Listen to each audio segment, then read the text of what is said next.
గత వీడియోల్లో మనం మంత్రం అంటే ఏంటి? యంత్రం అంటే ఏంటో తెలుసుకున్నాం. ఇప్పుడు ఈ రెండిటిని అనుసంధానం చేసేటువంటి తంత్రం అంటే ఏంటో తెలుసుకుందాం. అసలు తంత్రం అంటే ఏంటి?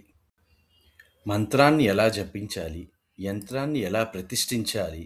ధ్యానం, పూజ, ఆరాధన ఎలా చేయాలి? అనే విషయాలను వివరించే ఆచరణాత్మక వ్యవస్థనే తంత్రం అంటాం. సనాతన ధర్మంలో మంత్రం, యంత్రం, తంత్రం అనే 3 పదాలు ఒకదానికొకటి విడదీయరాని సంబంధం కలిగి ఉంటాయి. ఇవి ఆధ్యాత్మిక సాధనలో 3 విభిన్న రూపాలుగా భావించబడతాయి. ఒకసారి మళ్ళీ మనం గుర్తు చేసుకున్నట్లయితే మంత్రం శబ్ద రూపంలో ఉన్న దైవశక్తి. యంత్రం ఆ శక్తి యొక్క దృశ్య రూపం.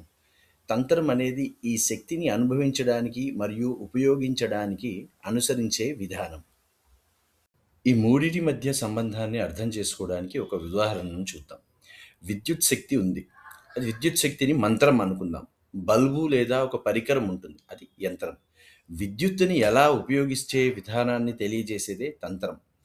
విద్యుత్ ఉన్నా పరికరం లేకపోతే ఉపయోగం ఉండదు.